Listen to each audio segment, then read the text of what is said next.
But we are now 3, 2, 1 recording. So welcome everybody to the second session of the Board Member Accelerator. It is our pleasure to welcome you all back, and then welcome back Allie Sterling from Allie Sterling Philanthropy, longtime friend of the foundation. We've been working together for at least 10 years that I'm aware of, and I think perhaps even longer. But with that, I will turn it over to Allie. So thank you. Great. Thank you, Brian. And welcome back, everyone. It's great to see everyone again. I know last session was a big one. We packed a lot in, so I'm glad you guys showed back up again. And hopefully we'll do, again, in the beginning, a little bit of a recap of what we went over, some of the key essential components of what we went over last session. But first, it looks like we've got the poll and just a little bit of a margin here on the yeses. So that's great to see. I mean, just the participation in the poll, not the answer necessarily. I think they both have some pros and cons, but it's great that folks participated so we could explore this a little bit as we start off. And so moving this here, let's see.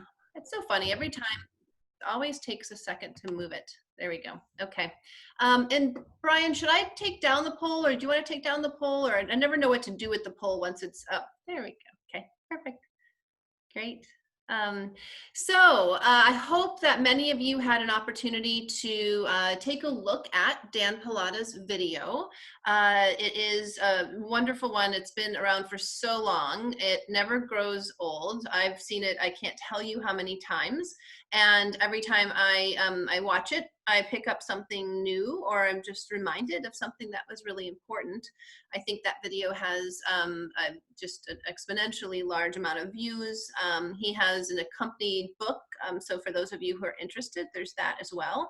And there's even kind of a 1 or 2 pager that does a nice summary of that too. So I'll start off with maybe a little bit more discussion for those who might be willing to speak to why you answered either yes or no to the poll that we took. So should nonprofits be run like businesses? And that's a very wide question, right, with the loaded one. But if anyone would be willing, I'd love to hear from someone who answered one way or the other to share just why they indicated that. So is anyone willing to share?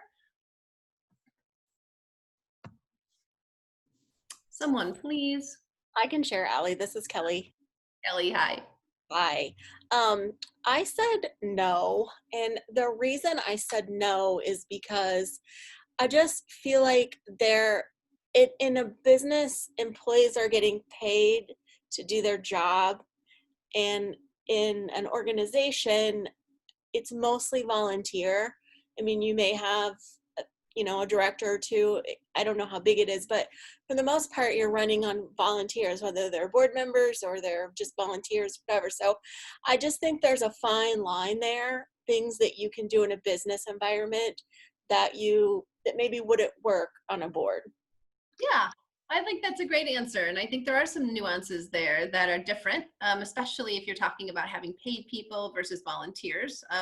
The different motivation and incentives there for sure. So no, thanks for sharing that. And anyone else, other reactions and what you indicated, yes or no, it doesn't matter. Yeah, Bill Doyle. I tend to absolutely disagree. Sorry. I think they need to be run as a business, in so much as it is so necessary to have strategic plans. It is so necessary to define how those strategic plans will be implemented. It is so necessary to determine what resources, financial or otherwise, need to be put in place to implement those plans. So yeah, the nature of the beast is much different, but the overall objective is much the same. And if it's a matter of growth, it's strategic plan driven, and you go on from there. Anyway, that's my opinion. Oh, good. Thank you. I love this. This is all constructive, and there are so many facets to this. So yeah, Brian. And Alana from the chat box says, I feel they should be run like a business with heart. Employees in the nonprofit sector should be compensated for their skills equally to those in the for-profit sector. Oh, that's a great way to say it. Business with heart. Wonderful. And I just saw you unmuted yourself, so feel free to chime in. I did. I think that it's really important that that we equally pay our employees, these people who are running these potentially huge nonprofits, for their effort. You know, their families deserve to eat on a regular basis. And while we cannot be wasting our money, we really have to look at what we can pay out and who we can bring in, because you have to have that level of talent to continue moving your organization forward. He makes such a good point about that, doesn't he? And I think what I love that he does is the graphs. You know, he shows just incremental changes when you think about, you know, the funds that are allocated to one versus the other. So yeah, no, I think that that's an excellent point too. Any other ones before we move on? Well, this is, yeah, again, meant to be thought provoking, right? And hopefully, you know, you can take this back to the boardroom, back to your organizations, and just have a different, maybe an additional perspective. I think what I love about the nonprofit sector, as we started off with a comment on, is that, you know, it is such a, it's the drive and the incentive and motivation sometimes are different. There's a lot of heart, which is unique, and I think just, you know, creates the love and the passion we have around what each of our nonprofits do. And we would never want to lose that in favor of moving into more of a business mindset. However, that said, I think we do know that we need a business mindset. And business, in using that word business maybe is unfair as well. It's just a mindset of strategy, right? A mindset of purpose and passion, but purpose and strategy, because at the end of the day, the revenue, whether you call it revenue or whether you call it fundraising, that has to come in. It's essential.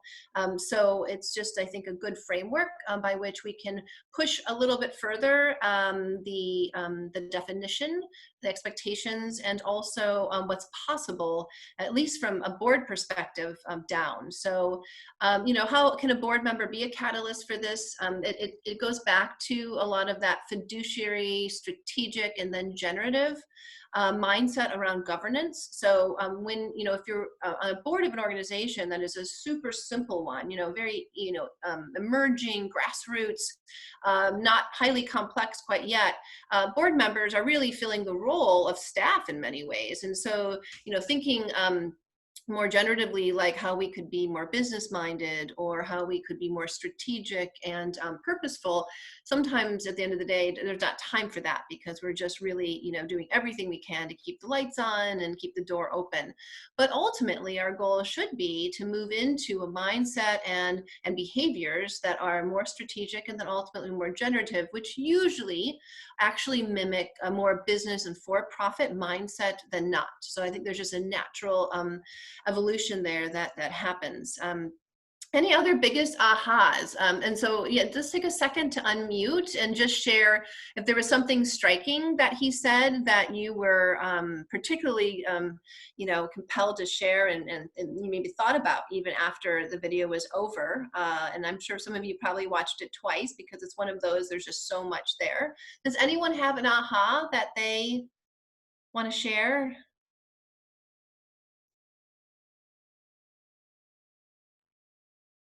Okay, well, I know there are many. I know for me, when I look at, you know, the amount of funding, advertising and marketing dollars that, you know, go into the for-profit space, and you know, we feel often as nonprofits, especially small nonprofits, that we really can't say yes to budgets that have allocations for marketing dollars, advertising. And I think, what if we did, right? What if we were allowed to advertise and to market on the same scale as some of our for-profit companies do? You know, what difference would that make from an outcome, a mission outcome perspective? And I think it would make a big one. But this perspective that there's a separate playbook, and I think how he paints it in light of historical and the Puritans and Calvinists and all of that, I think that's fascinating. It kind of makes sense a little bit about why there are these two separate playbooks. So that's what I really took away and really enjoy. And his book, by the way,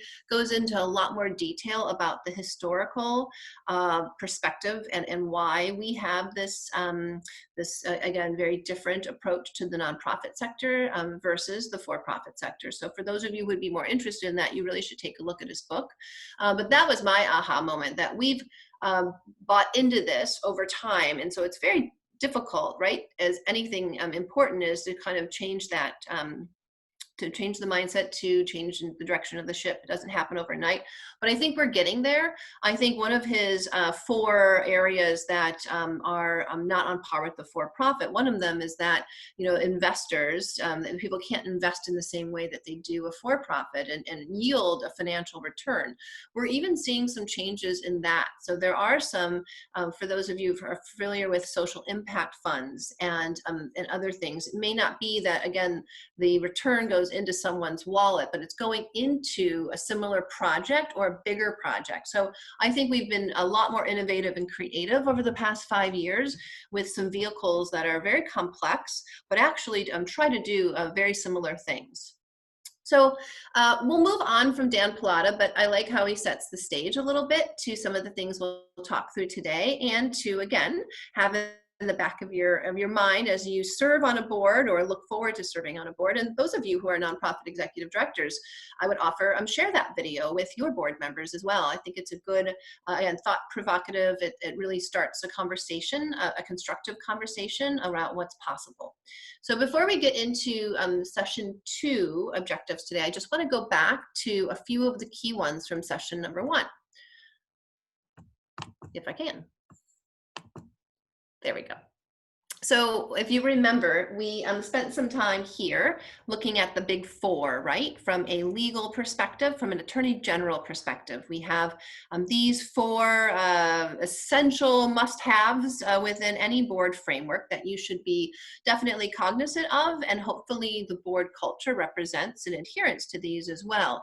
That duty of care, my easy go-to here is that you know, you would run the board as in the nonprofit, I should say, as you would if it was your own business, right? So those are one and the same. There's not a separate degree of care or concern or scrutiny that you suddenly don't have for the nonprofit that you've just said yes to really running. And that's what a board member does. It is a different kind of volunteer, right?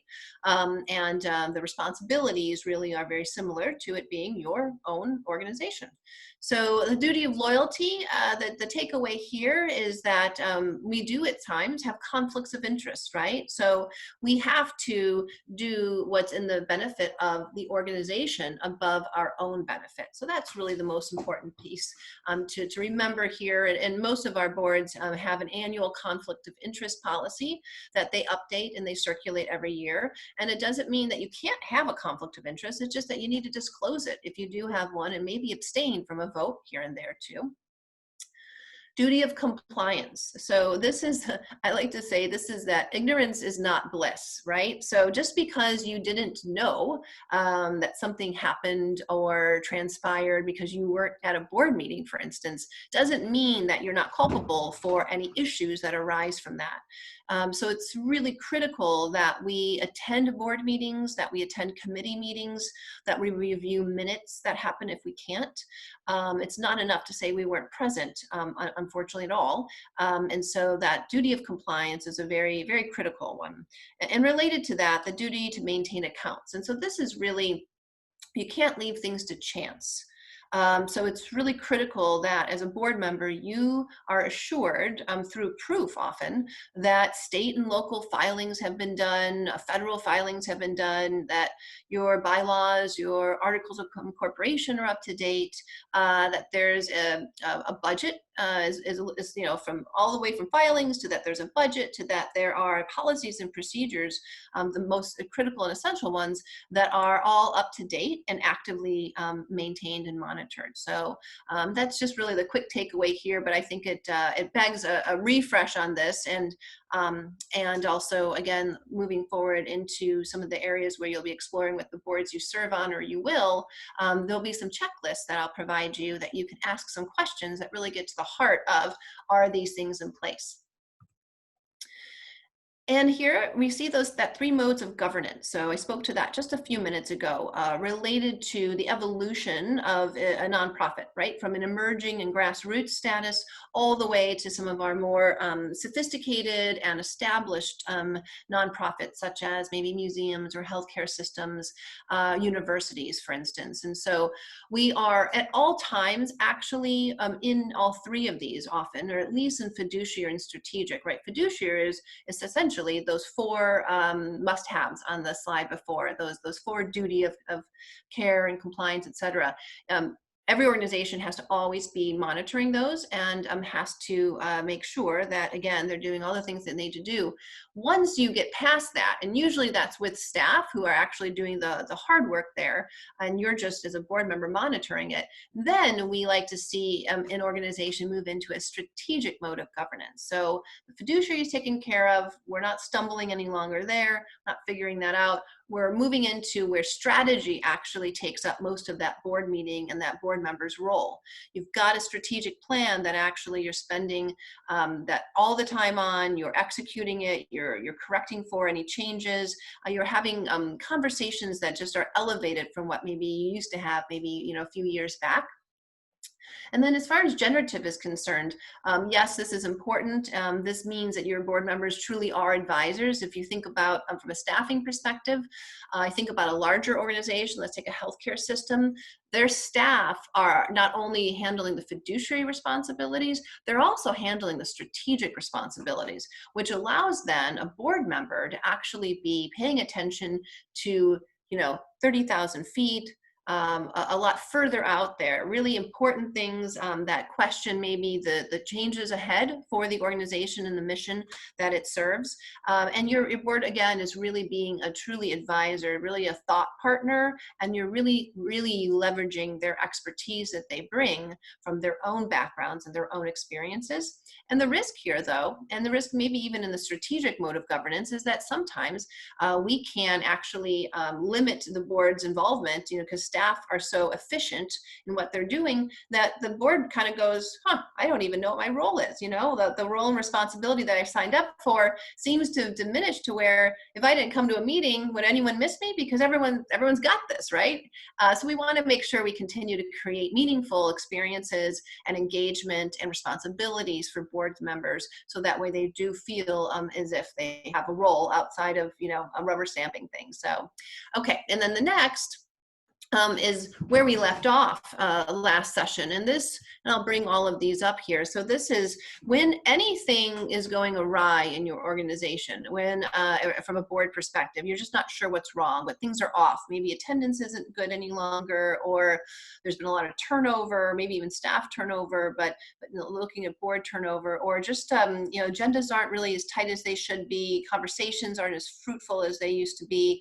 Often you can really look into some of these aspects within this model, which we refer to as the Pearl. So we're just using the first letter of each of these, but you can look at the Pearl and figure out maybe if we have lost track of something or gone off course. So when you look at purpose, clarifying expectations, defining role and responsibility, these are essential from a board perspective. So maybe it's that the job description isn't in place any longer. Maybe there isn't a job description for a board member. So board members coming in, they're not exactly sure at this point, what is my role and responsibility? So a job description can help for that. So that's just one example of how, if we take a look at what's amiss, sometimes we can find the answer within the Pearl. From an education perspective, this is how are we orienting our new board members? What kind of training are they giving? What kind of mentoring? Is there a buddy system, that could be set up so every board member is attached to another new board member, so they can sit next to each other, can hold each other accountable to show up for meetings, but most importantly, they can actually kind of give the lowdown on what that means. If there are questions, they've got someone they can go to, so they're really not zoning out. Those first couple board meetings are essential for a new board member. If there's any issues that happen during those first couple board meetings, we find statistically that board members start to tune out, and often that turnover happens. And so we want to make sure, just like a job, right? We want to make sure those first 90 days are critical for an individual staying and really loving what they're doing. Architecture, Really critically important right now. We need to continue to work to diversify our boards. We need to make sure that we know at any given time where we have a gap in an expertise area that we need as an organization.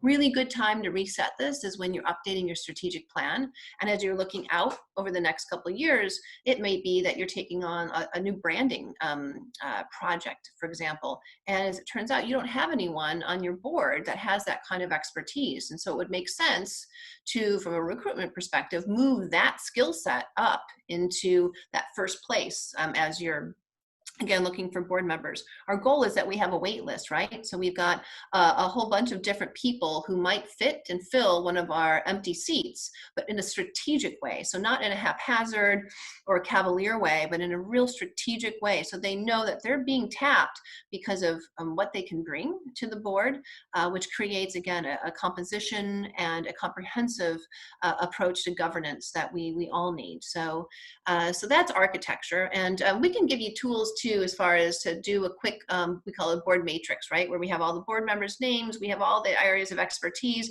You can see where the gaps are very easily. And we ask people to either complete that on their own.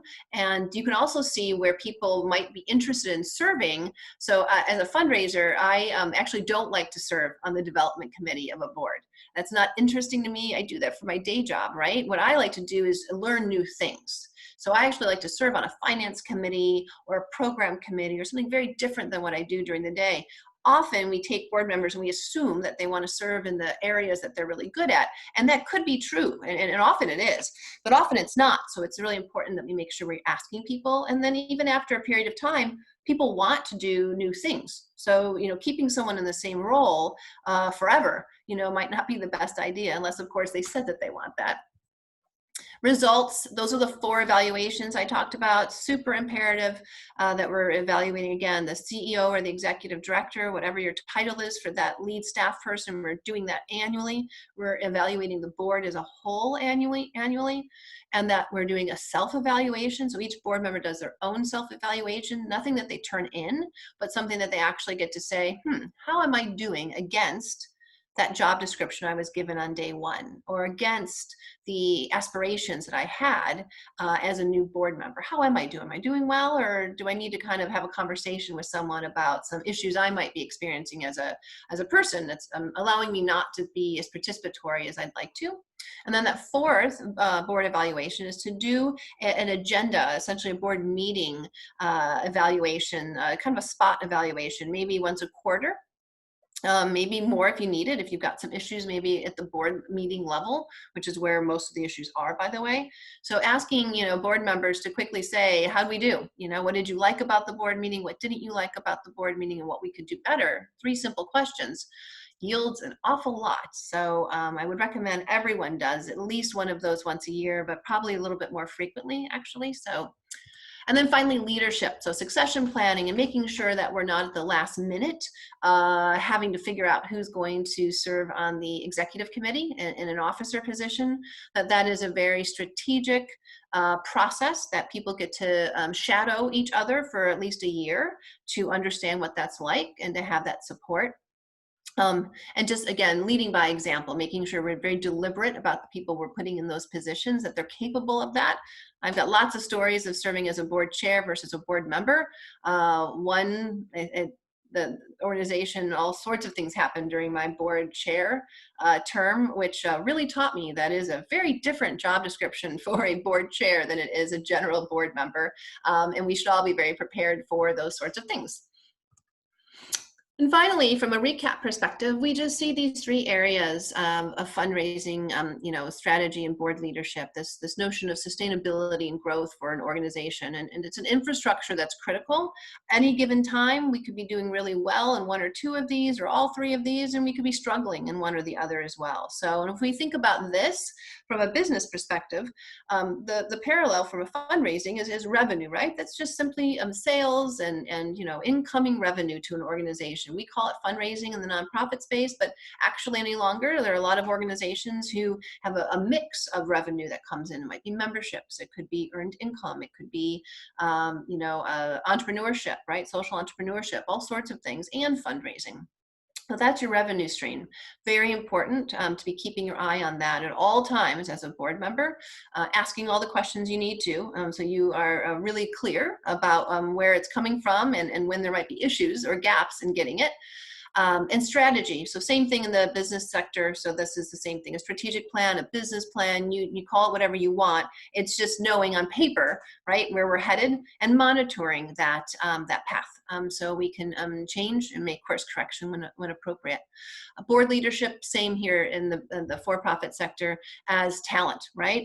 These are people who need, you know, to be inspired and motivated, led, oriented, you know, succession plans. It doesn't matter which side of the for-profit or nonprofit we're on. We know how important our people are. That creates the culture, and people want to join things that have amazing culture, don't they? So that's how we essentially recruit people through that culture and through our talent in that environment, and that's how we maintain and retain individuals as well. So very critical 3 pieces that, again, at any given time, let's make sure that we're noticing when things are working well, and we're noticing when things might need to be changed or enhanced, and we're having the I think we're having confidence as a board member to put our hand up and say when we have a question or when we are confused or something doesn't make sense. It's critical that we're doing that in the board meeting, not outside of it, but that in the board meeting. All right, moving on to some new stuff. So defining the why, creating this case for support. So for those of you, and I think most of you are so familiar with the case for support, it's really just the why. We always like to say the why should be in writing. It should be kind of a one-pager that you can use as a tool to have a conversation with someone. That could be a donor, a prospective donor. It could be a new incoming board member that you can, again, the website's great. You know, it's wonderful and very, very important, but it's also nice to have the equivalent really of the website all compressed into one document, which answers a lot of important questions. It really becomes a source document for many. Creating that case for support, though, is a little trickier than it seems, right? And so what we like to do is really have this exercise, which in many ways amplifies the essence of what we're trying to get at. So what we ask everyone to do, and I would ask you to do this right now. So think about an organization that you're representing currently. And it could be if you work for a nonprofit, or again, one of the boards that you're serving on, or a board that you're interested in serving on. Think for a minute, what if that organization tomorrow just poof, went away? It was gone. So suspend belief, because of course it's not going to happen. But for the exercise purpose, imagine that your organization was not here tomorrow. What would happen? What would the result of that be? Would there be another organization that would come in and fulfill the mission really well, sort of well, not too well? Maybe there's not another organization that could even do that. Or would it be that if your organization went away tomorrow, there would be a huge gaping hole in your community, huge and gaping, which leaves an awful lot of risk to the clients, to the mission that you serve. So thinking through that, you know, this exercise is meant to really get to the heart and the essence of the why. Because we often are high level, this is who we are, this is why we exist, but we often don't answer the harder questions, which is, okay, well, why then? Okay, well, why then again? So we believe in asking why like 5 times to really get to the heart of, if not for us, this would be the problem in the community or within, again, the population that you're serving. It helps create that case. It also helps, I think, our board members get really granular around why they are serving and why they've chosen this organization and the difference that it makes to the community, which as ambassadors, we want them to be very solid and clear on that. So that way we're not talking in generalizations. We're actually talking with such focus that it is so compelling for the individual they're talking to really get the why. So what is a case for support again? It's, you know, it's this tool, right? It's a written explanation. It's just your everything into one piece of paper, maybe a 2 pages of paper. It should be very visually pleasing. It should have pictures. It should really share some data, definitely data points, but it should be more than just data points, right? It should be some stories. It should be some testimonials potentially. It's a source document. So our clients who have a case for support are usually updating that case for support at least once a year, sometimes more than that, depending on, you know, what's happening in our society. And they're making those updates so that way they can get that information back out to their board members. They can also take that information, update their website, update any other collateral that they're using. So everything's unified and consistent, right? Clear and consistent is the name of the game. It should call and motivate and inspire donors and volunteers into action. Again, getting to the heart and the essence of why your organizations exist and why their time and their talent is needed. When I say it should be donor-centered, all that means is we just need to be careful not to use some of the vernacular we use within our industries, right? Whether it be acronyms or highly clinical or technical terms that only insiders would know, so that it really is easy to digest to someone who's just getting to know your organization. And it should answer some of these questions and many other ones as well. So why is your organization worthy of that investment? Why does it matter? What is the need? And how can a donor or a volunteer play a part, plug into your story? I have a quick question. Hi, I'm Ashley Jacobus, Sunshine Institute. It's a mental behavioral health center in Findlay. I have a question. Do you have any tips on navigating testimonials and, you know, confidentiality situations? Yeah, actually, we always recommend, and I get the sensitivity, is we have a lot of quotes that we've done for our clients that the quote is real, the testimonial is real, but it just says client of Sunshine client, or, you know, just something that's very general and vague. And I think that works because I think people trust that that really was something that someone said, but I think they also appreciate that we're not, you know, indicating who, and we're also not using a real photo maybe, right? We're using stock photos or etc. So yeah, I think you can get away with that. Does that answer your question? Yeah, I think, you know, and you have to be careful to not give out any identifying information. I just didn't know if you had experience with that and if there were any other nuances that you were aware of at all, and just. Yeah, so to further, that's good. That's good that you went a little further on that. So I also think that, yeah, we want to make sure that it's not clear, you know, who it might have been, and or that the specifics are not identifiable. So I think, you know, when we've done this, we usually will kind of neutralize it just a little bit, take away some of the edges, so it's not like that. But the essence of the point and the message, you know, are still number one. And for our clients have gone back to those clients to say, we've made a couple of changes to what you said for these reasons. Like, does this represent, though, the spirit of what you meant, and is this acceptable to you? And usually they understand, they're like, yeah, that's totally fine, you know, but, or maybe it's not. So yeah, I think that you can get away with doing that. Lots of license there, as long as you're working in conjunction with your clients. Great, thank you. And I love how you included and mentioned including them as part of the process. I think that could make them even more comfortable and all that. So thank you. I think you know, I think my experience has been that we are very protective for very good reasons of our clients. However, we almost do a disservice by not asking them how they want to be involved, because when we do, I've seen so many clients and beneficiaries of service get really excited about the potential. They're scared to maybe play a role. They're a little fearful about it, but they gain such confidence if they decide to maybe do a little bit more and serve in some way. We've seen so many different examples of that, but I think we sometimes are, we're very protective of our clients, and again, for good reason, but it's kind of limiting in some situations where we've seen them actually change and just become like amazing, you know, advocates for themselves and for the mission. So thanks for bringing that up. Absolutely, perfect, thank you. The last piece related to the case is the best part of this entire session today. If there's only one thing you take away, is your story is fundraising. I mean, that is fundraising, right? Because people get drawn in not to a case for support, not to a brochure or even the website.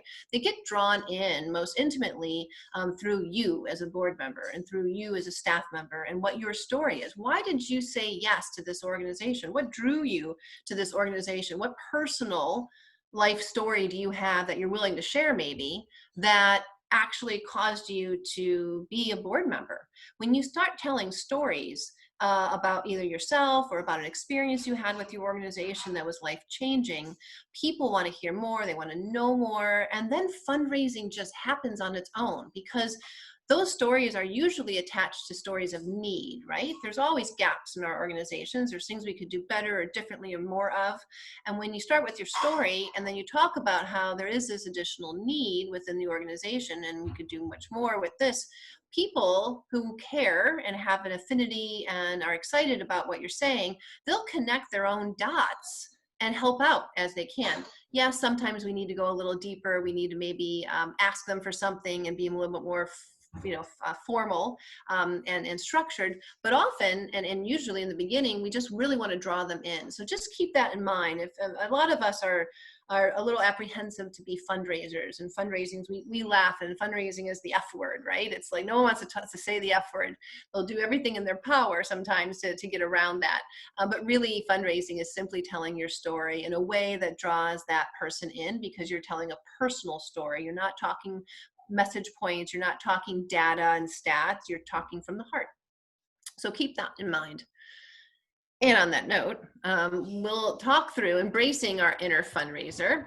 And this is kind of a fun, this is like really meant to be thought-provoking, slightly disruptive, but some of this is really true. It really is true. We're seeing these things change. So we look at, like, what was the fundraising like before? And I can go back to when I started in fundraising, which was about 22 years ago. My oldest daughter is 22, and so that's how I mark it.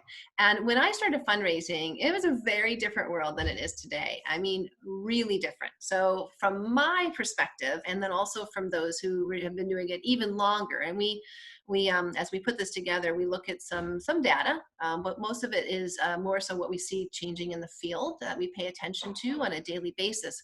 These are kind of fun things. So first of all, yesterday's campaign was capital, right? Capital campaigns, we're building buildings, and I say Band-Aids because really we're not talking systemic and accelerated change and scalable change, like solution-based change. And that's what today's campaign and tomorrow's campaign really looks like, right? We're addressing the fact that, yeah, we can put a Band-Aid in something, we can do a new, food shelter or what have you, but why are people still hungry is really the biggest question. And we find that money and philanthropy is actually really starting to change and follow, if you will, the question about why are people still hungry? Not that we need another food bank, but why are they still hungry? So this is one of the bigger changes that we see.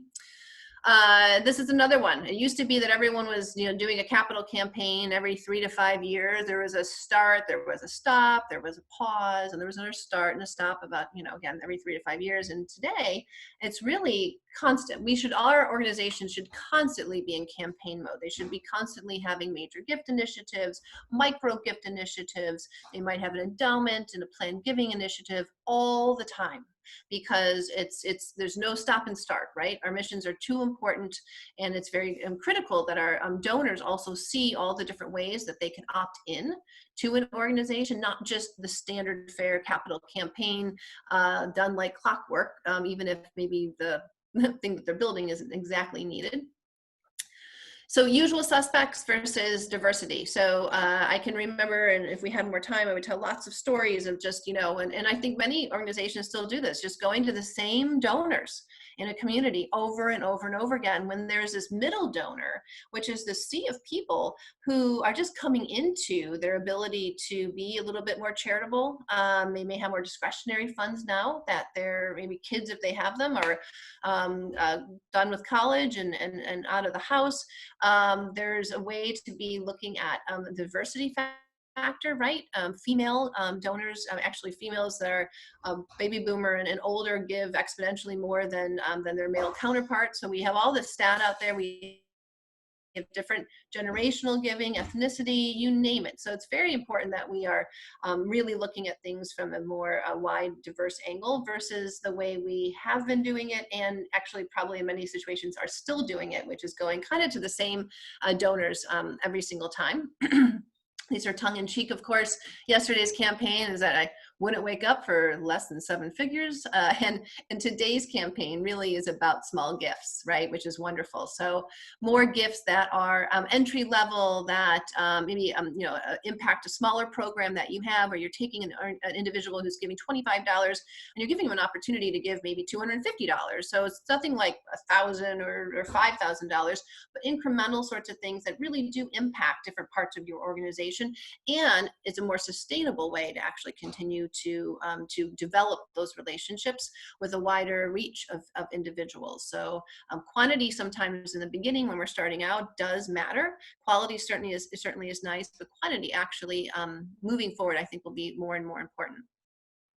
Traditional org chart, right, where we had campaigns and chairs and co-chairs, and now we see it being really just more initiative based. So if your organization has multiple kinds of programs and services, let's take legal aid for instance, I might actually be a campaign volunteer for their domestic violence programs and services, right? So it's not like a classic where I'm a campaign chair for the organization or the organization's campaign, but I'm always affiliated with what's most, what drives me most, right? Which is where I'm most passionate and have most affinity. And so it can be cohort driven to where you're actually creating teams of people who have that same passion around that very specific program or service.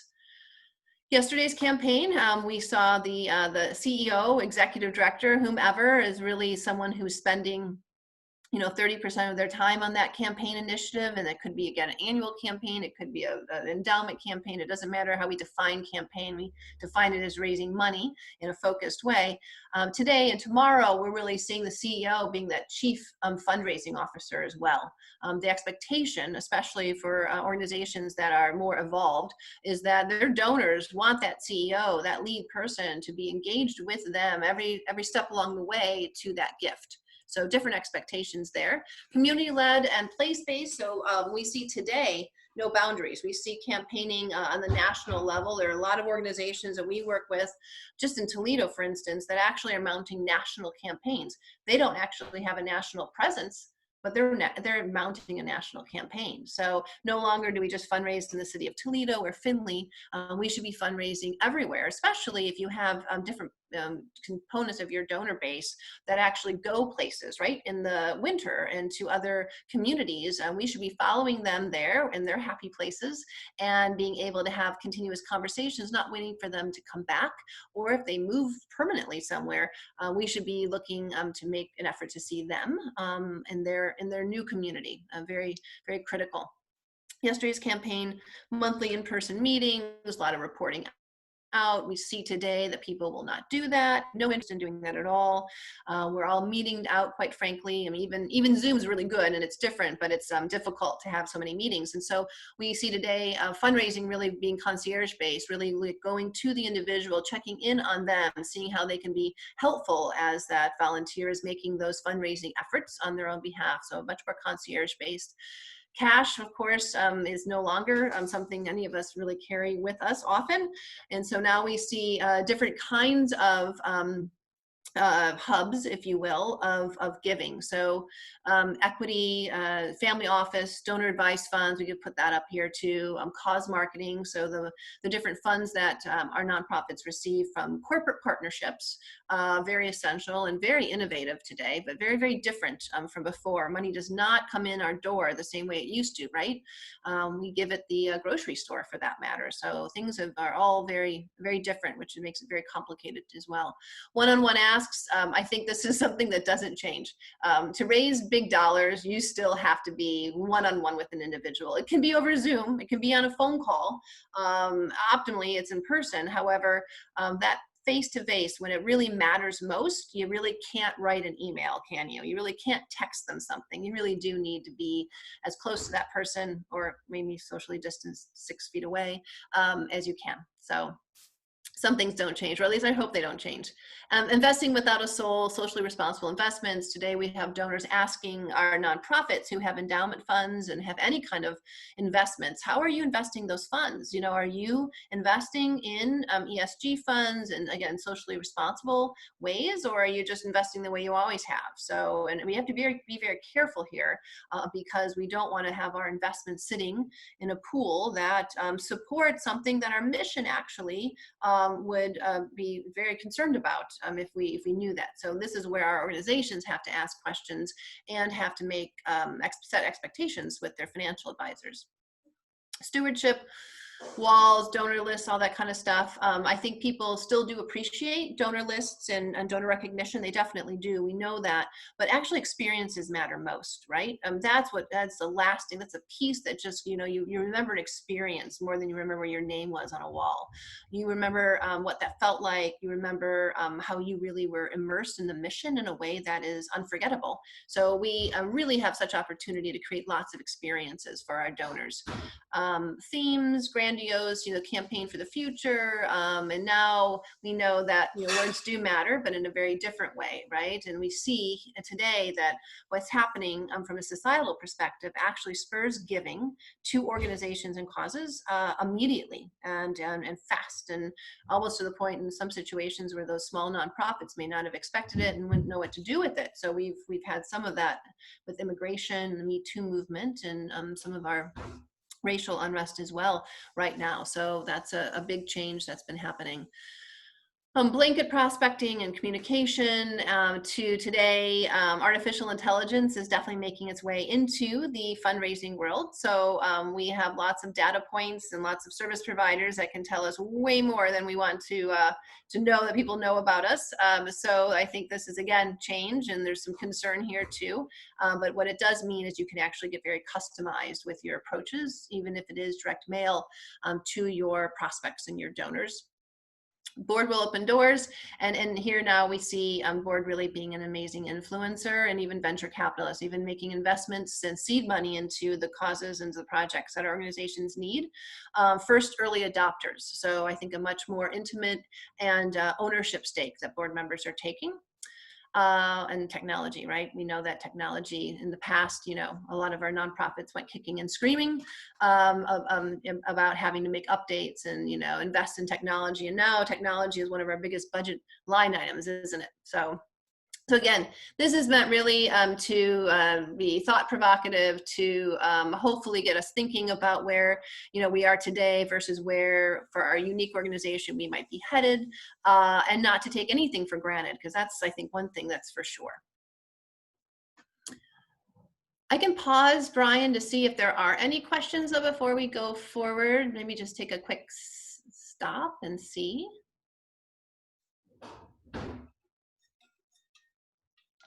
Nothing in the chat box so far. Okay, all right. Good enough. So the integrated fundraising model, and I have a couple documents that I'm going to give to Brian to make sure that he gets to you. And this is one of them.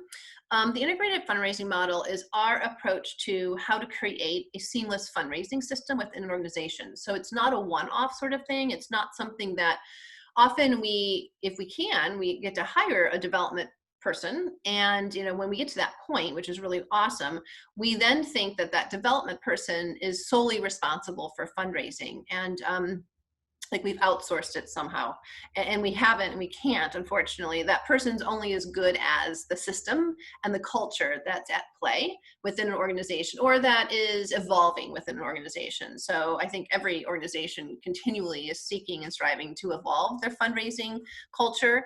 And so this model just speaks to the components within. I'm going to forward it just really quick. I didn't think I went any further because I've got this. I've got a one-sheeter that shows this, and it also will outline what I'm going to share with you now, which are just some of the subcomponents. So if you think about strategy, right, in addition to having your organization have a strategic plan, it needs to have a chapter that is devoted to fundraising, or or it needs to have a separate fundraising strategic plan. So we need to have a carve out for the fundraising strategy. That's utterly important because for most of you, I would think that fundraising is essential to meet your budget, to meet those budgets every single year. So strategy is critical. So we need to make sure that it's part and parcel of it, that everyone's aware of it, that it's realistic, that we aren't thinking about the fundraising budget as a way to plug a hole in the budget, or that it's just icing on the cake. So it is equal parts. We have clients who do not factor in any fundraising. They just look at fundraising as whatever that department or person raises is extra, which is a really difficult way to motivate a person because they kind of know they don't have to be successful. Whereas the opposite's true, that we have clients who every year plug in very different amounts of goals for fundraising because it just depends on, it's like the last resort, like, oh, like our budget needs an extra $100,000 or maybe $70,000 this year or $300,000 the next year because of changes in our other funding. So that's going to be the fundraising goal. And that makes it very difficult for an individual to know how to change their own strategy that wildly, every year. And obviously those are two extremes, but strategy is critical. And I always say strategy on paper is really critical.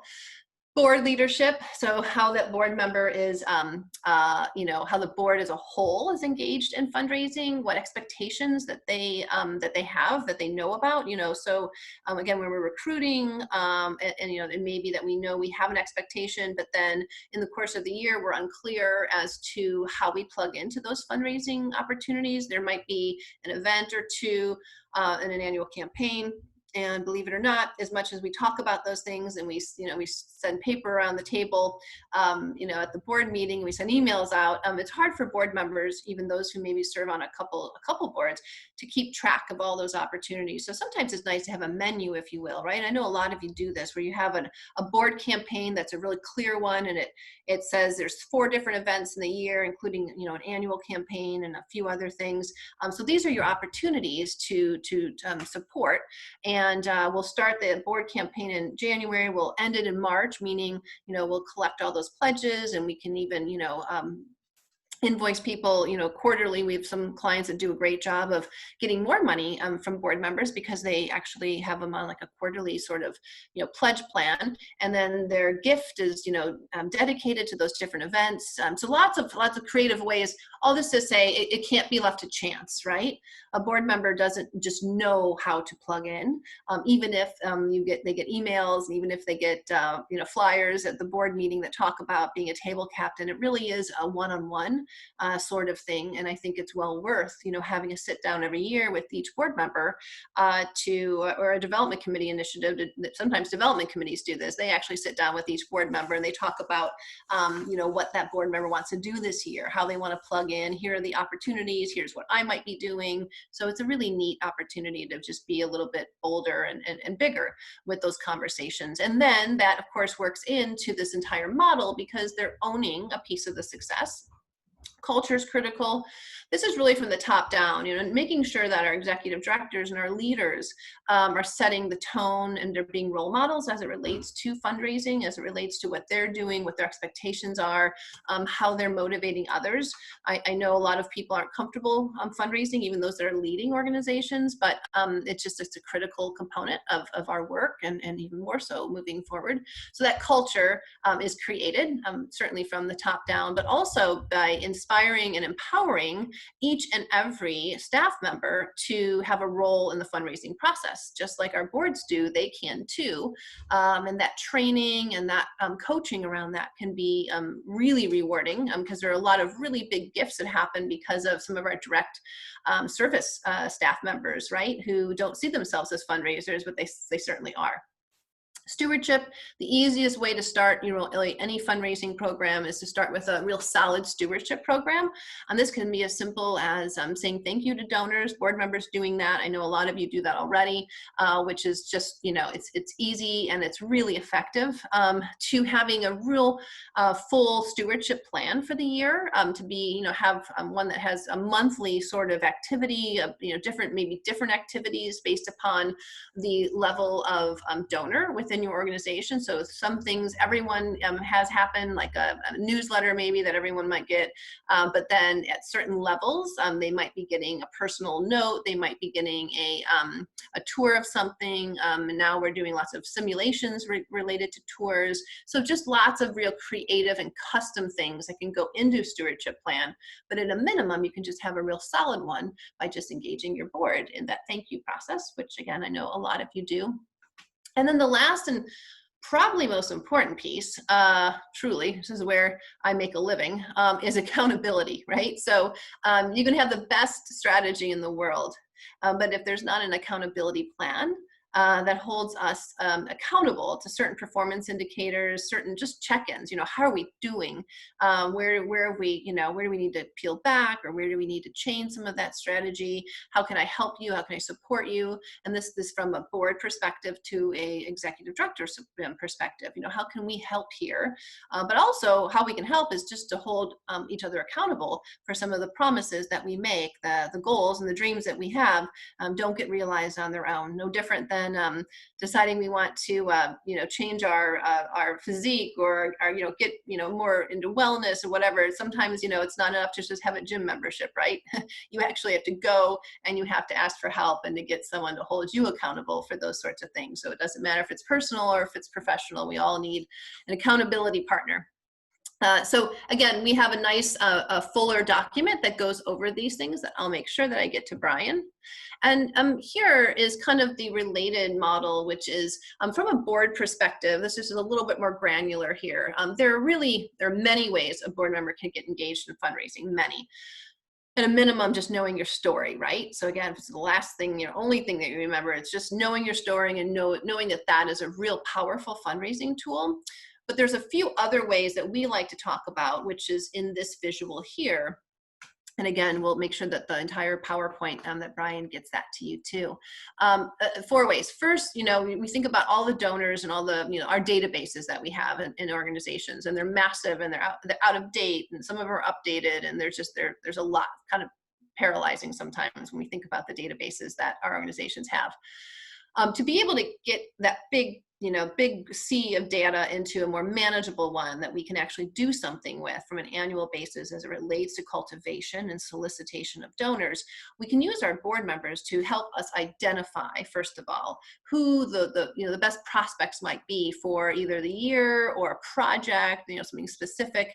So really having board members taking a look at donor lists, maybe donor lists that represent your cumulative donors, your greatest to least as far as gifts are concerned, and pull some of those names out, talk about who those people are, who may have a stronger affinity to the mission that you might not know about.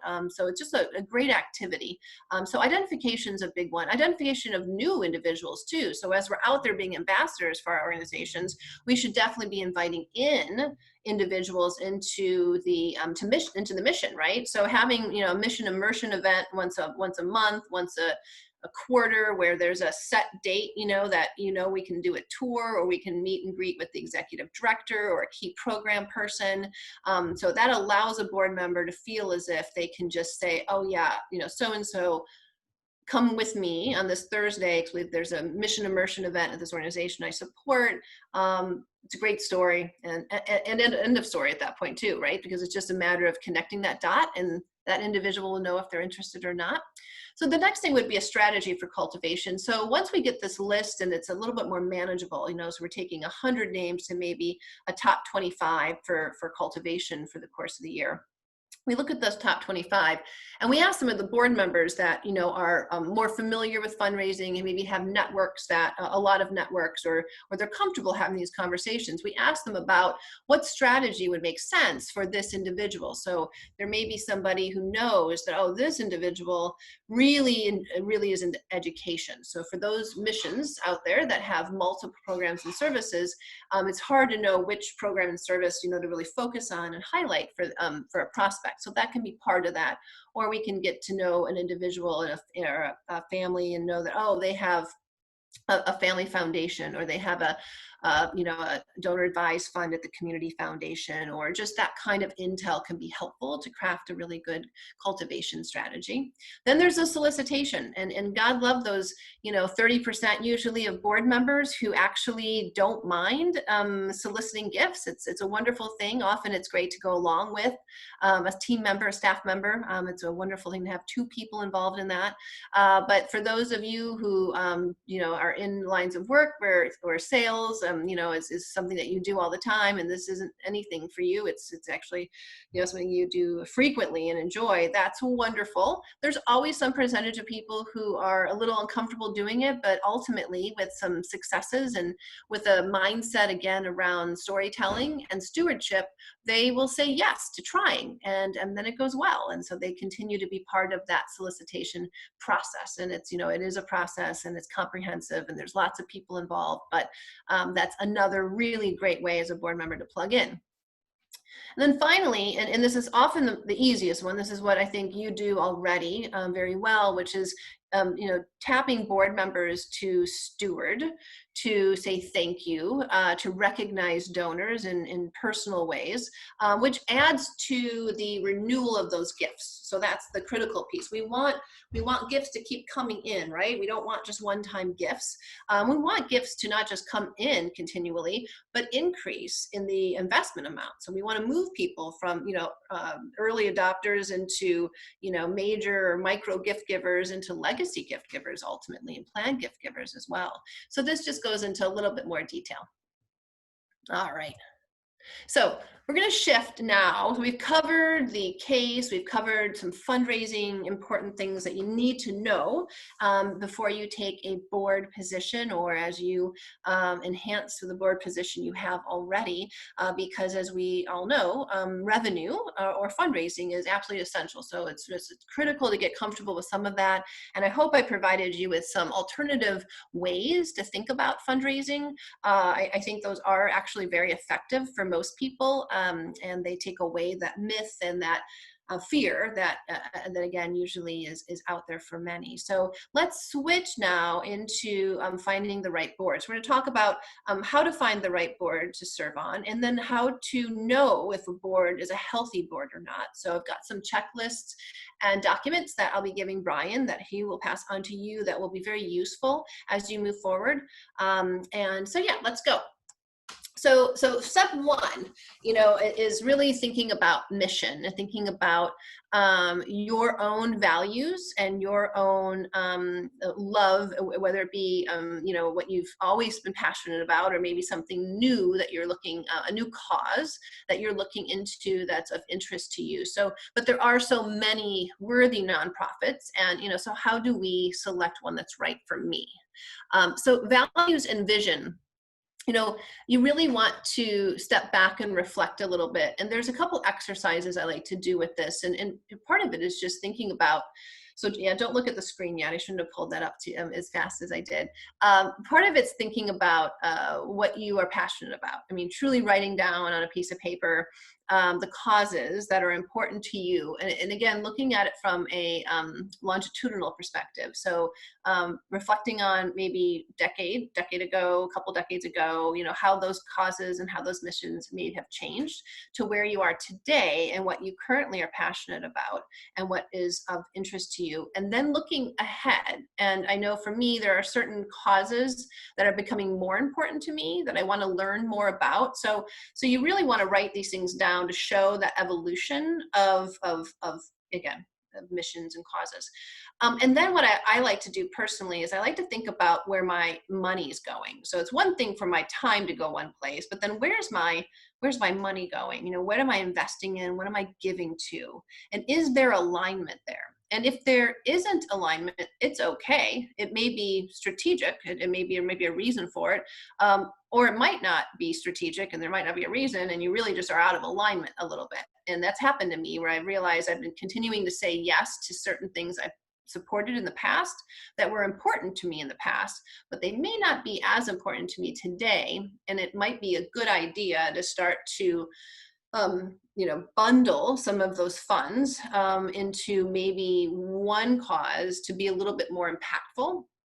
So those are, I think, some of the conversations some of our donors are having today. They're giving to almost less causes, fewer causes, but more money. So that's, again, different strategies here. So but you want to think about this as it relates to your time. So as a board member, are there committees or boards or even ad hoc groups that we're spending our time in when really we should take more of that time and put it in something that's really growing in us as a passion area that we want to explore more. So all of this to say, these are some questions that you should ask. There is a document, which is a really good one, which goes in depth around this that I'll give to Brian. And it's a really reflective thing. You could do it on your own. You could do it with a family, with your family. You could do it with your friends, quite frankly. It would be a really great thing to do with friends, just to see how people answer these questions. Some of them are specific, what size organization do I want to serve? This matters, doesn't it? If it's, your heart might be in more of a grassroots, smaller organization, or you might have been doing that for a while and actually might really be interested in serving in a larger organization. Those look and feel very different and they're different experiences. And I think they're both good. So this exercise will ask some of those additional questions. So the first step, again, is to think about from a mission perspective and also what kind of board might be of interest to you. So then the next piece here is really about determining board health. So when we think about board health, so in the backdrop is now that I know what I care about and where I want to spend more of my time, and I also know what's expected of me as a board member that I may not have known before. I may have served on some boards and this entire, these two sessions don't look familiar. That's not how those boards were governed. That's not how those boards had a constructive partnership with their board members. And so now we know a little bit more. I know what I can offer. For instance, I know that I have more time maybe today than I did 5 years ago, or maybe I have less time today than I had 5 years ago. So I kind of know that I might not want to be in more of a grassroots or fiduciary mode kind of organization, because we know that those organizations are going to probably need more of my hands-on time. So if I have less time, I might be looking at an organization that has more of a strategic or a generative mode of governance, because I can serve a little bit more like an advisor because they might have staff that are already taking care of those other things. So now that I know more about the profile and me, especially, how do I know if a board is ready for that? What are those things that I should be talking and asking and researching them on? So let's go back to some of the core ones, right? So we do, at a minimum, want to make sure that we have bylaws and policies that are in place. We talked a little bit about those, and I also have another document that I'll give to Brian, which goes over just some of those key ones. But you know what they are. They're articles of incorporation, they're the bylaws, they are maybe conflict of interest policies, some of those critical pieces. We want to know that the organization is taking evaluations seriously and that they're doing them consistently. Now, they may not be doing 4 of them. That's just what we think is important. That doesn't mean that it's essential. Evaluations are essential. 1 evaluation is, well, 2 evaluations are essential, right? We want to make sure we're evaluating the only employee that we care about, really, which is the executive director or that CEO. So the board has that supervisory responsibility to that one position. So we have to make sure that we are evaluating them, that we're giving them performance updates, and again, supporting their success. And then also the second evaluation is a comprehensive board evaluation to make sure that we're doing our job and doing what we set out to do, and that we're doing it in a way that's consistent with both the law and also our shared culture and our promises we've made to each other at the same time. Want to make sure that the organization has directors and officers insurance. So at the end of the day, even though we've done our best to govern this board, things do happen. And there's lots of stories, and we've read those things in the paper, the things that happen, and we do want to make sure that the organization, at a minimum, is actually taking care of this coverage for their board members. I put on here a board action calendar. We can call it whatever you want, but want to make sure that an organization knows that it has certain things that it has to do from a board level every year. It might be, you know, filing a 990. It might be all the way to a board, scheduling a board orientation for new board members, to those evaluations. So there's a laundry list of things that are essential that boards must do every year. I just always want to make sure that that organization, that someone, and usually it's the governance committee, or maybe the secretary, or maybe it's not, maybe it's someone else who's taking care of monitoring that and making sure that those things are in place and that they're being triggered routinely, as they should be. And then finally, and not by least of importance at all, that there are job descriptions. So I want to make sure I know what this board expects of me and their other board members. I want to make sure that not only do I have a general job description which talks through expectations, it talks through contributions that I might be expected to make, you know, a whole host of other things, but also want to make sure that there's committee job descriptions for those committees, those chairs of those committees, that those are separate and specific. And then also really that there's different job descriptions for that executive committee, because those are different positions that are held and expectations for those positions are very different as well. So this is another list of questions that to explore as you're having a conversation. So, you know, when I am recruited to serve on a board, and that process usually involves a lunch or something with a board member and maybe the executive director. And so this is, again, you know, a few months out, you know, when they're just seeing if there could be a match. These are some of the questions that I explore with that organization, and I'll share with you a couple of the ones that usually I get asked in a couple more slides. But, you know, I like to know, what does that relationship look like between the board and executive director? Is that a constructive partnership? If there's tension, there's trouble, and that happens a lot. So you really need to be careful of that and seek to understand if there's tension, or if it doesn't appear that it's constructive and positive, why might that be? Again, what expectations from board members expected regarding financial investments and being an ambassador? You know, is the board focused on strategic decisions?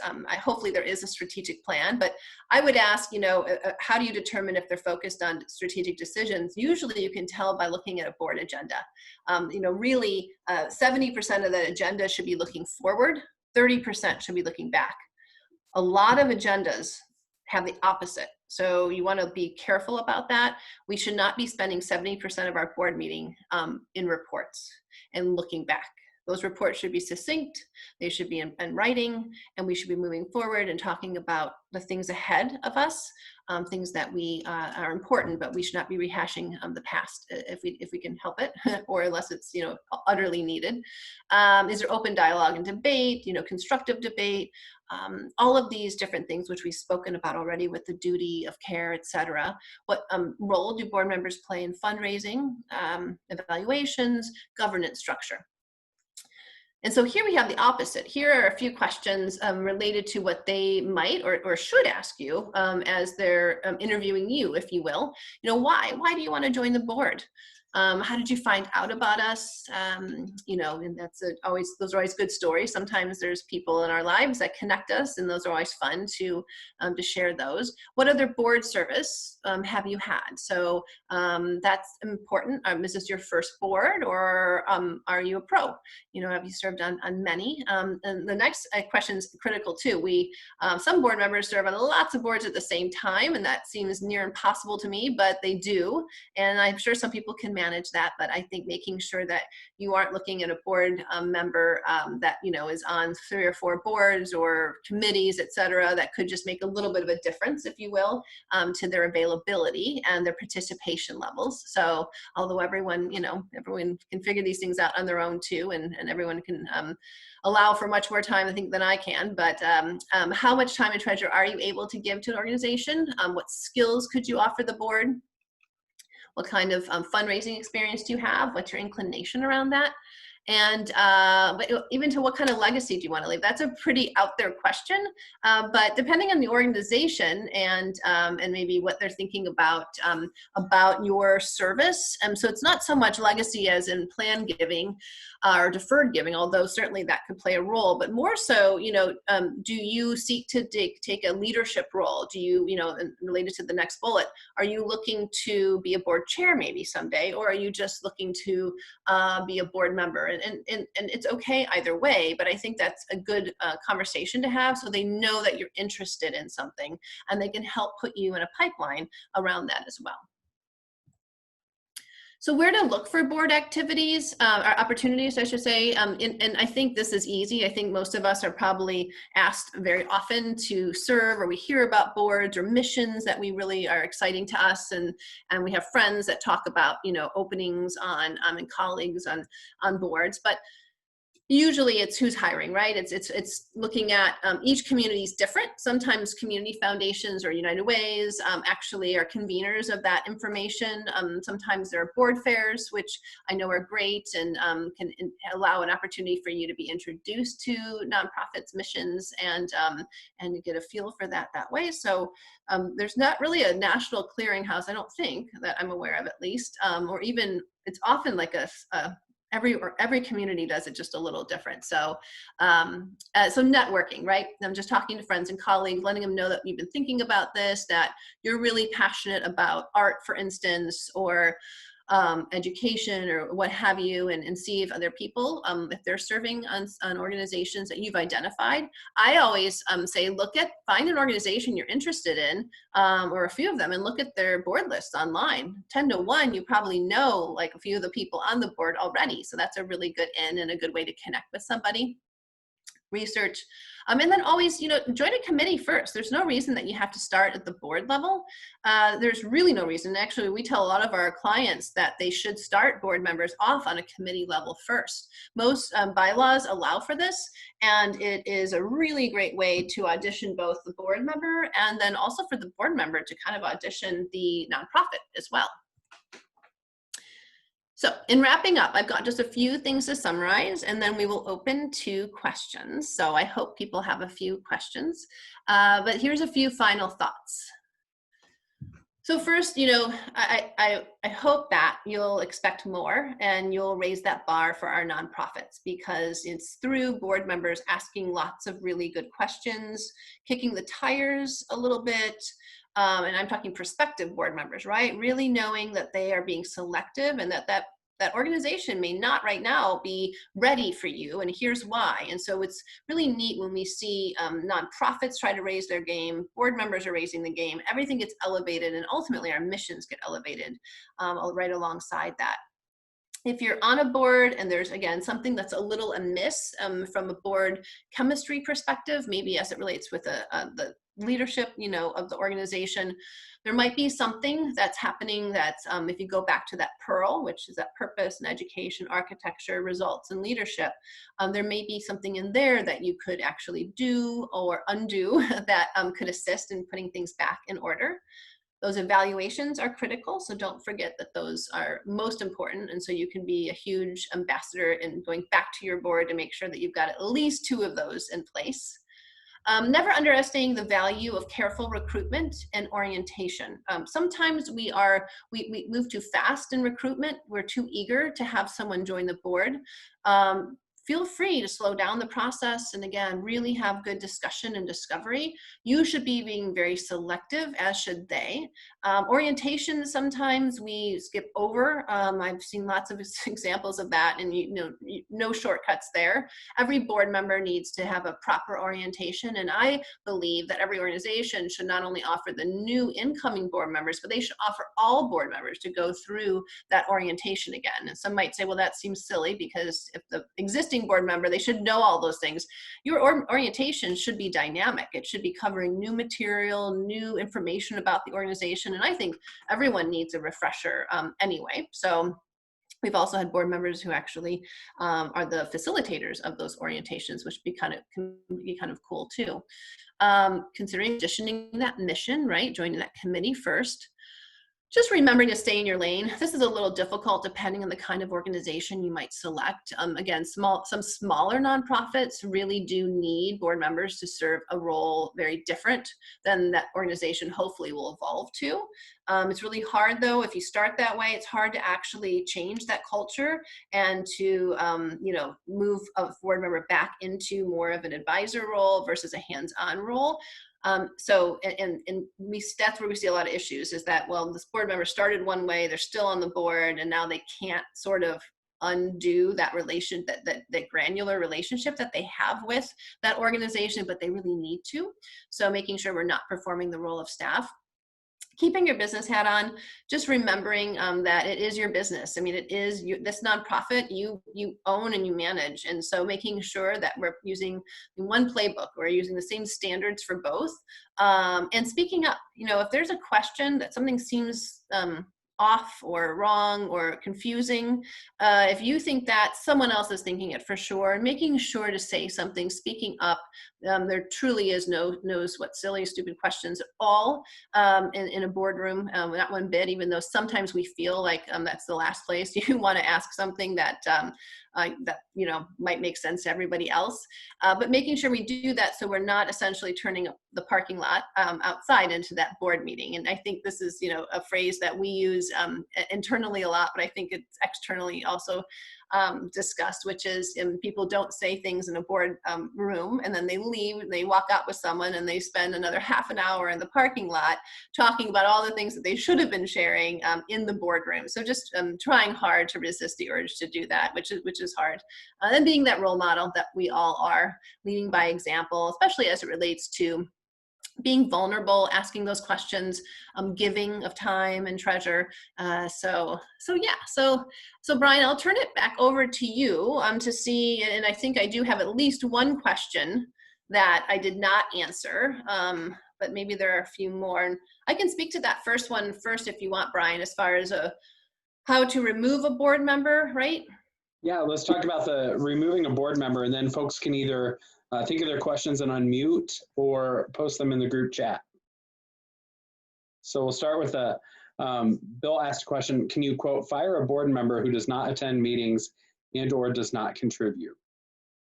Yeah, so that does not attend meetings, absolutely. I mean, you kind of have to. I mean, truly, it's a lot. They are a liability to your organization. They're liabilities themselves, actually, and they don't even know it.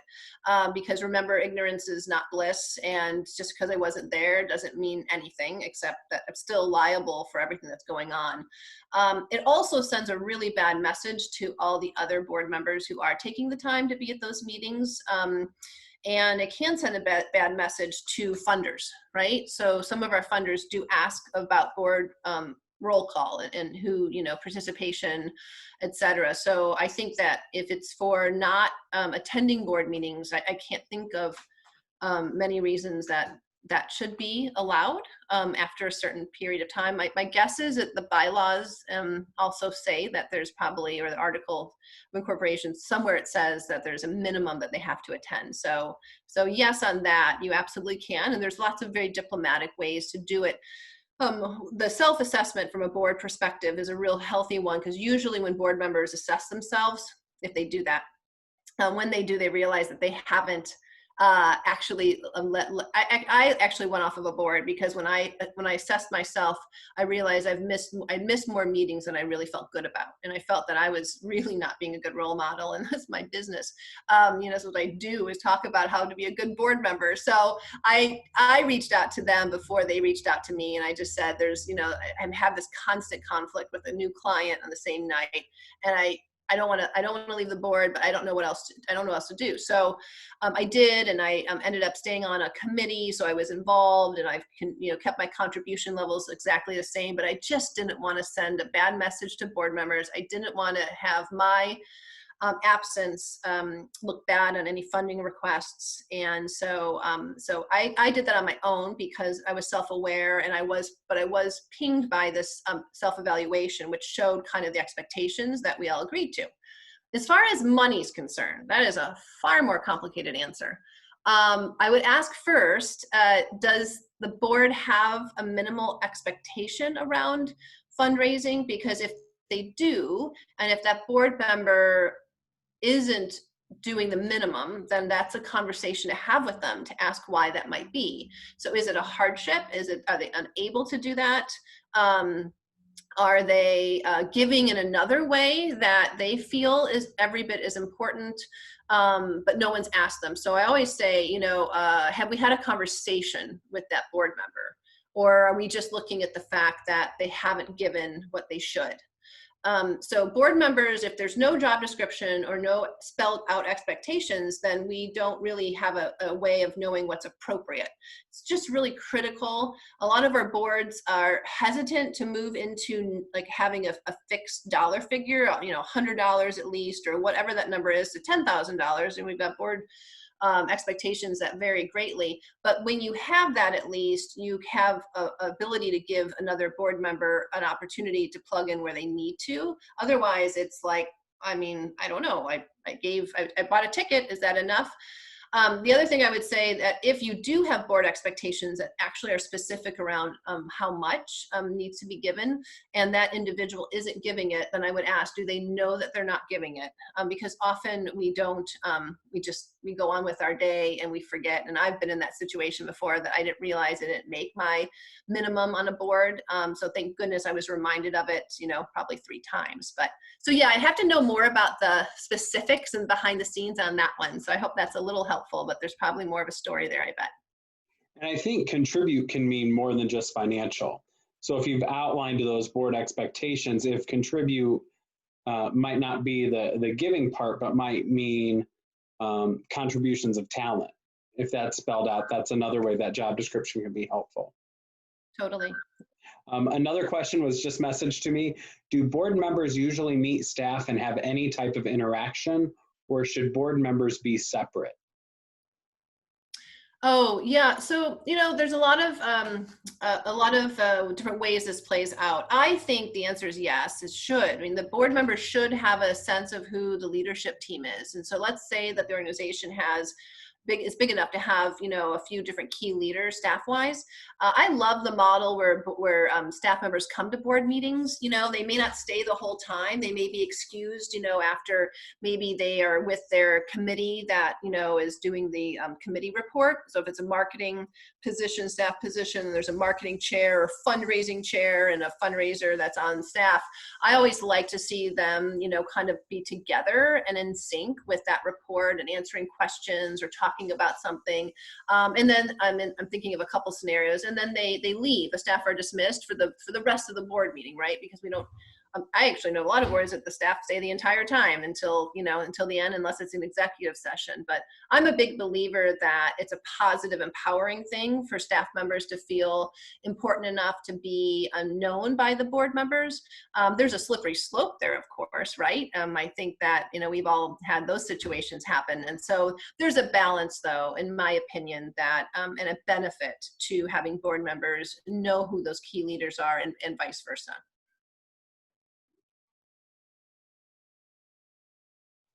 Those are all the questions that I have on the chat. If anybody else, I don't see anybody unmuting at the moment.